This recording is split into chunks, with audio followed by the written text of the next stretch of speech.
کہ بے شک میرا ابراہیم جو ہے سبحان اللہ وہ حلیم بھی ہے، اوا بھی ہے اور منیب بھی ہے۔ واہ واہ۔ حلیم کہتے ہیں بردبار کو، اللہ اکبر، یہ بہت اعلیٰ صفت ہے اللہ اپنے فضل سے جس کو عطا فرمائے۔ بردباری سے مراد ایک یہ ہے کہ جو انتقام لینے میں جلدی نہ کرے، یعنی بہت برداشت کی بڑی بات، ہاں، جو انتقام لینے میں جلدی نہ کرے، جو بچکانہ قسم کے دشمن کی طرف فوراً گریبان تک ہاتھ نہ بڑھائے بلکہ اس سے درگزر کرے، یہ بہت اونچے اخلاق ہیں۔ تو یہ شان سب سے پہلے اللہ رب العالمین نے بصورت منقبت کے حضرت ابراہیم کے ذکر کیا۔ سبحان اللہ، ان ابراہیم لحلیم، میرا ابراہیم بہت بردبار ہے، حلیم۔ اور یہی حلم سرکار نے سیدہ زہرا پاک سے کہا تھا کہ زہرا انتقال کے وقت سرکار نے وصال کیا کہ زہرا میرا حلم اور میری یہ بردباری تیرے بیٹے حسن کو اللہ نے دی۔ واہ واہ واہ واہ۔ تو فرمایا ان ابراہیم لحلیم، ابراہیم بردبار ہے، اواہ بہت غمخوار ہے، واہ واہ، منیب اور پلٹ کر اپنے رب کی طرف رجوع کرنے والے۔ واہ۔ یہ زندگی کے بنیادی اصول ہیں اور یہ بڑے مقام ہیں جو حضرت ابراہیم نبی علیہ الصلوۃ والسلام کی ذات مبارکہ کی طرف ذکر کی گئے۔ اب ہم آگے آئیں گے کہ بردباری کیسے حاصل ہوتی ہے۔ تو حلیم ہے، اواہ ہے، منیب ہے۔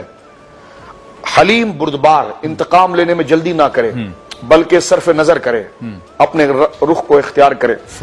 اواہ غمخوار ہے، اسے غریبوں اور مظلوموں کی تکلیف دیکھی نہیں چاہتی اور وہ فوراً ان کی مدد اور نصرت کے لیے آگے آتا ہے۔ یہ کامیابی زندگی کے اصول ہیں، وہ بھی اسی پر امید لگائے ہوئے، اسی پر امید۔ اس لیے کہ دیکھیں نا، جہاں میں اور آپ سوشل کاموں سے اور میل جول سے اور لوگوں کے ساتھ قبلہ شبیر بھائی ہمدردی سے کٹ رہے ہیں نا، اس کا مطلب ہم کوئی گڑبڑ ضرور کر رہے ہیں۔ صحیح۔ جو بندہ تنہائی میں غلط کام کرتا ہے یا وہ غلط کاموں کی طرف چلا گیا ہے، اس سے سوشل کام ختم ہو جاتے ہیں، اس سے لوگوں کے ساتھ ملنا ختم ہو جاتا ہے۔ تو یہ ایک اشارہ ہوتا ہے۔ تو فرمایا ابراہیم حلیم ہے، بردبار ہے، اواب ہے، غمخوار ہے اور منیب ہے، اللہ کی طرف رجوع کرنے والے ہی ہے۔ ایک اور قرآن کریم کے اندر جو صالحین کا ذکر کیا گیا، اس میں زندگی کے جو رہنما اصول آپ نے ماشاءاللہ تمہید میں جیسے جیسے بیان کر رہے تھے تو یہ نقوش میرے ذہن میں کچھ تازہ ہوئے ہیں تو اللہ کے فضل سے۔ وَعِبَادُ الرَّحْمَانِ الَّذِينَ يَمْشُونَ عَلَى الْأَرْضِ هَوْنًا، اللہ فرماتا ہے جو رحمان کے بندے ہیں وہ زمین پر بڑے تحمل سے چلتے ہیں، بڑی آہستگی سے چلتے ہیں، بھاگم بھاگی ہبڑ دھبڑ۔ یہ وہ سرکار کے سامنے ایک بندہ بہت تیز چل رہا تھا تو حضور نے کہا اس کو بلاؤ، آیا۔ حضور نے فرمایا اتنی جلدی کیا، وقار سے چلو، جو آپ ذکر کر رہے ہیں بخاری شریف، وقار سے چلو، تحمل سے چلو، آہستگی سے چلو، اس میں تمہارے بدن کے لیے بھی راحت ہے اور تمہارے لیے بھی ایک ظاہری وقار ہے۔ تو فرمایا کہ جو اللہ کے رحمان کے بندے ہیں وہ زمین پر بڑی آہستگی کے ساتھ چلتے ہیں۔ وَإِذَا خَاطَبَهُمُ الْجَاهِلُونَ قَالُوا السَّلَامَ، اور کوئی جاہل ان کے متھے لگ جائے اور ان کے آڑے آ جائے تو وہ اس کو سلام کہہ کر گزر جاتے ہیں۔ اس کے دو جواب علماء نے لکھے، ایک یہ کہ جب کوئی جاہل ان سے حجت کرے تو جیسا اس کا سوال ہے ویسا جواب دے دیتے ہیں۔ صحیح۔ اب ترکی بترکی کرنا چاہے تو پھر توجہ نہیں کرتے، جب تک کو سمجھنا ہی نہیں ہے اور تو نے مناظری کی بجائے مجادلہ کرنا ہے اور خواہ مخواہ کا ایک مخمصہ پیدا کرنا ہے، جھگڑا کرنا ہے، تو پھر اس میں ٹائم ضائع کرنے کی ضرورت جب آپ نے پہلے طے کر لیا کہ آپ نے ماننا نہیں ہے۔ تو یہ جو نا کہ قالوا السلامہ، سلامہ کا ایک معنی یہ ہے کہ وہ اس کی مطالبے کی جو دلیل ہے اس کا جواب دے دیتے ہیں اور واضح کر دیتے ہیں۔ اب اس میں سمجھنے کی سکت ہی نہیں ہے، یہ سمجھنا چاہ رہا ہے آپ کی بات لیکن پھر بھی آپ سے جو ہے کہ وہ الجھ رہا ہے۔ اور تیسری صفت اس کے اندر یہ بیان کی گئی ہے کہ قالوا السلامہ، وہ سلام کر کے آگے سے گزر جاتے ہیں۔ اور سورہ المومنون کے اندر جو مومنین کی نشانیاں جو 10 آیتیں ابتدائی جو سرکار بار بار صحابہ کے سامنے پڑھتے تھے دعا کے اندر، اس میں یہ کہ وہ لغو اور بیکار باتوں سے دور رہتے ہیں۔ کیا بات ہے، سبحان اللہ، کیا بات ہے، بہت خوبصورت تمہید۔ اور اس سے ہم مزید گفتگو جو ہے اس کو آگے بڑھائیں گے انشاءاللہ تعالی، اور آپ جیسے سے گفتگو کو سنیں گے تو آپ کو پتہ چلے گا کہ یہ ہمارے گھر کی، ہمارے خاندان کی، ہماری اپنی، ہمارے محلے کی، ہمارے بزنس، کاروبار اور جن جن سے معاملات ہیں یہ اس کا سبجیکٹ ہے۔ اور جب آپ سمجھ لیں گے اس کو تو آپ کو ایک باوقار زندگی گزارنے میں مدد ملے گی۔ کلام سنتے ہیں حافظ غلام مصطفیٰ قادری سے۔ سچی بات سکھاتے یہ ہے، سیدھی راہ چلاتے یہ ہے۔ سلم سلم کی ڈار سے،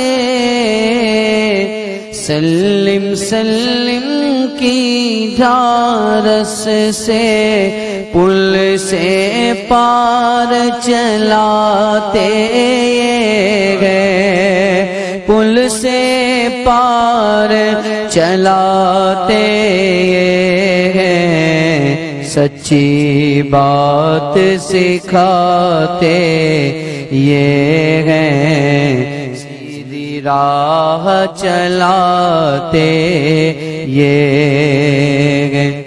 اِنَّا أَعْطَيْنَاكَ الْكَوْثَرَ،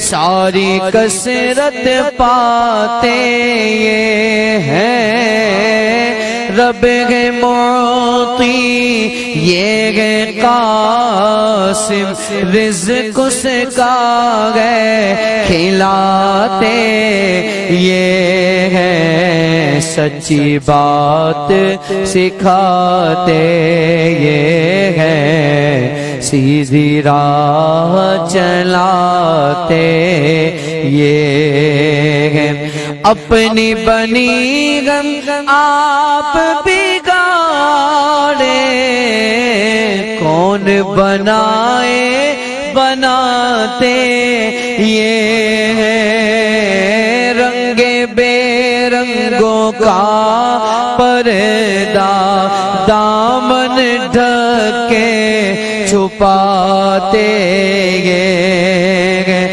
ماں جب اکلوتے کو چھوڑے آ کہہ کے بلاتے یہ ہے، باپ جہاں بیٹے سے بھاگے لطف وغا فرماتے یہ ہے، اِنَّا أَعْطَيْنَاكَ الْكَوْثَرَ، ساری کثرت پاتے یہ ہے، ان کے ہاتھ میں گر کنجی مالک کل کہلاتے یہ ہے، ٹھنڈا ٹھنڈا میٹھا میٹھا پیتے غم گئے پلاتے یہ ہے، کہہ دو رضا سے خوش ہو خوش دے، مجدہ رضا کا سناتے یہ ہے، مجدہ رضا کا سناتے یہ ہے، سچی بات سکھاتے یہ، سیدھی راہ چلاتے یہ ہے۔ سبحان اللہ، ماشاءاللہ، کیا بات ہے۔ اس موقع پر کرشی جامع شیری کا ایک پیغام ہے، وہ بھی میں آپ سے شیئر کرنا چاہوں گا۔ کرشی جامع شیری کا یہ پیغام ہے کہ یہ 100% خالص عرقیات سے تیار کیا جاتا ہے اور اس میں پانی کا ایک قطرہ بھی شامل نہیں ہوتا۔ ان کا دوسرا پیغام یہ ہے کہ پاکستان میں 10 میں سے 6 افراد یقیناً سروے سے ثابت ہے کہ وہ کرشی کا جامع شیری استعمال کرتے ہیں، یعنی کہ 10 لوگ مشروب استعمال کرتے ہیں تو اس میں سے 6 لوگ کرشی کا جامع شیری استعمال کرتے ہیں۔ افطار کے وقت جب آپ اس کو دسترخوان پہ نہیں رکھتے تو ایسا لگتا ہے کہ کسی چیز کی کمی ہے، اور گھر کے فریج میں ہر وقت ہمیشہ کرشی جامع شیری اس لیے ہوتا ہے کہ اگر مہمان آ جائے تو اس سے بہترین خاطر تواضع نہیں ہو سکتی۔ کرشی کا الائچین شربت، اس کے بارے میں یہ پیغام ہے کہ سحری کے وقت آپ اس کو قہوے کے ساتھ بھی ملا سکتے ہیں اور دہی کے ساتھ بھی ملا سکتے ہیں، تو ایک چیز ہے کئی طریقوں سے استعمال کی جا سکتی ہے۔ آج کرشی کا گفٹ ہیمپر علامہ مظفر شاہ صاحب کے لیے کرشی والوں نے بھیجا، شاہ صاحب یہ آپ کے ساتھ جائے گا، تو ان کے لیے دعا بھی کیجیے گا کہ اللہ تعالیٰ ان کے رزق میں اضافہ فرمائے۔ ہر سال کرشی ہمارے ساتھ تعاون فرماتے ہیں، تو کرشی آپ کا شکریہ، اور آپ کے توسط سے ٹرانسمیشن چلتی ہے، سارے لوگ آپ کے لیے دعا کرتے ہیں، اور جو سن رہے ہیں سب ایک دوسرے کے لیے دعا کریں۔ باوقار زندگی ہمارا موضوع ہے۔ شاہ صاحب، گھر کے اندر اگر میں چاہوں کہ میں بڑا بنوں، میری بات گھر کے اندر سنیے، یہ میں بالکل نچلی سطح پہ خاندان کی بات کر رہا ہوں تاکہ سمجھنے میں مدد ملے۔ میں چاہوں کہ خاندان میں میری ایک عزت ہو، میری بات مانی جائے، میری بات سنی جائے، جب کوئی ڈسپیوٹ ہو تو میرے فیصلے کو حتمی فیصلہ سمجھ کر قبول کیا جائے، تو اس کے لیے بھی ضروری ہے کہ بندہ خاندان کے اندر بھی اپنا وقار قائم رکھے۔ یہ